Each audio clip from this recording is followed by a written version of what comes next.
নমস্কার, আমার চ্যানেলে প্রত্যেককে স্বাগত। গতকাল রাতে আমি একটা ভিডিও ছেড়েছিলাম। ওতে কর্মী আর সহায়িকার পদটাকে তুলে ধরেছিলাম সরকারের কাছে। তাতে আমাদের অনেক সহায়িকা দিদিরা অনেক কুমন্তব্য করেছেন। অনেক সহায়িকা দিদিরা আমার কাছে জানতে চেয়েছেন আমার যোগ্যতা কত। আরেক সহায়িকা দিদি লিখেছেন উনি MADL এড, এমনকি টেট কোয়ালিফাইড। আরেক দিদিভাই লিখেছেন উনি অনেক হাই কোয়ালিটির। আমি সবাইকেই বলছি যারা এই মন্তব্যগুলো করেছেন, সহায়িকা দিদিভাইরা, আমি জানি এখনকার বর্তমান পরিস্থিতি অনুযায়ী আপনারা বাধ্য হয়েছেন এই কাজটাকে বেছে নিতে, কিন্তু আপনাদের পক্ষে এই কাজটা অনেক কষ্ট করেই আপনারা এই কাজটা করছেন। তারপরও আমি একটা কথা বলি দিদিভাই, এই কাজটা যখন অর্ডার হয় তখন পরিষ্কার লেখা ছিল যে, আমি যখন এই কাজটা পেয়েছি তখন পরিষ্কারভাবে লেখা ছিল যে সহায়িকার জন্য 8 পাস বা 9 কি 10 পাসও নয়, আর কর্মী পদের জন্য মাধ্যমিক পাস বা উচ্চ মাধ্যমিক পাস। তো আমার যোগ্যতা ওর মধ্যেই সীমাবদ্ধ আছে। আমি যখন চাকরিটা পেয়েছি তখন কিন্তু BA পাস কর্মীদের ছাঁটাই করা হয়েছে। তাই আমি বলছি দিদিভাই, আপনারা যে এতটা যোগ্যতা, জানি এখনকার পরিস্থিতি অনুযায়ী কাজটা আপনারা নিতে বাধ্য হয়েছেন, কিন্তু আমি বলবো আপনারা তো আপনাদের যোগ্যতাটাকে সরকারের কাছে লুকিয়েছেন। সেটা তো ঠিক করেননি, কারণ পরিষ্কার অর্ডারে লেখাই ছিল যোগ্যতার কথা। তাহলে আপনারা এবার সেটা ঠিক করলেন না ভুল করলেন আপনারা বিচার করুন। আমি কিন্তু ঠিক করেছি, সরকার যেই চেয়েছে যোগ্যতা, আমি সেই যোগ্যতার মধ্যেই আছি। তারপরে আরেকজনা উত্তর দিয়েছেন যে আমার মানসিকতাটা নিম্নমানের। তা আমি সেই দিদিভাইকে বলেছি, কি দেখেছেন আমার নিম্নমানের মানসিকতা? আজকে অনারিয়ামটা একই হারে বৃদ্ধি হয়েছে বলে এটা আমি তুলে ধরেছি। আমি খুশি। আমি কেন, আমরা প্রত্যেকটা কর্মী দিদিরাই কিন্তু এই মাইনেটা বাড়ার পিছনে বহুত খুশি। আমি তো বারবার বলছি, প্রতিটা কর্মের পদটাকে সরকার সম্মান দিয়েছে, তাহলে আমাদের ICDS-এ এই আমাদের পদটাকে কেন সরকার একই জায়গায় রাখবে?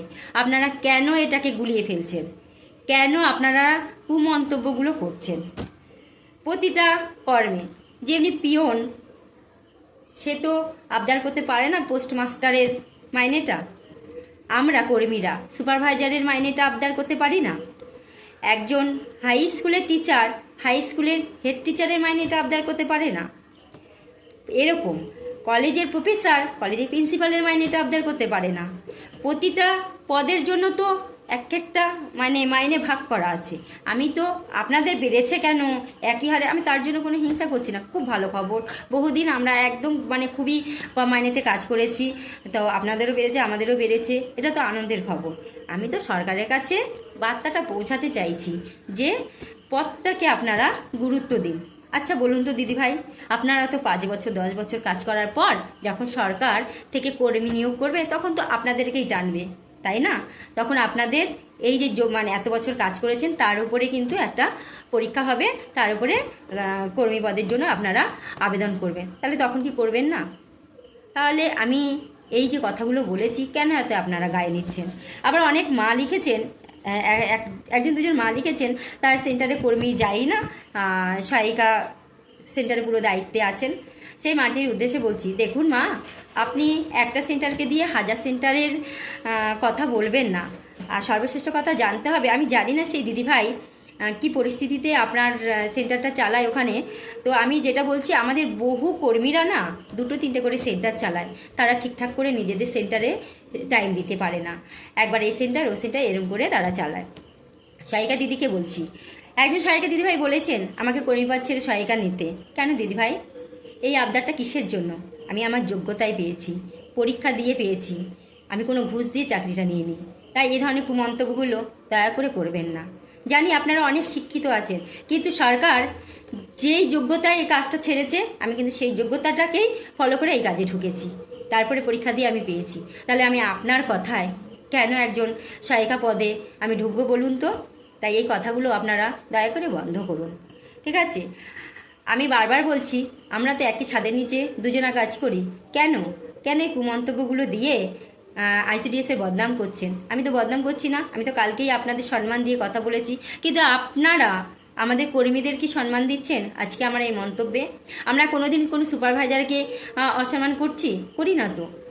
আমরা উপরের দিদিদের সম্মান দিতে শিখেছি, আপনারাও একটু সম্মান দিন। কোনো দিদিভাই লিখেছেন, সহায়িকা দিদিভাই, যে আপনারা রান্না বান্না করেন। জানি তো একটা সেন্টারে প্রচুর চাপ, আপনারা সত্যি রান্না করেন, সেন্টার পরিষ্কার পরিচ্ছন্নতা করেন, কিন্তু দিদিভাই রান্না করলে তো শুধু হয় না, তাই না? সেই সেন্টারের হিসেব নিকেশগুলো তো আমাদেরকেই দিতে হয়। তাই আপনার কাজ আপনি করেন, আমাদের কাজ আমরা করি। এটা কাজ নিয়ে তো কোনো হিংসা নেই, কেন এই হিংসা আসছে? যাই হোক, ভিডিওটা অনেক বড় হয়ে যাচ্ছে, আমার পার্ট 2 পরবর্তী ভিডিওতে যাবে। আপনার আজকে এই অবধি শেষ করলাম।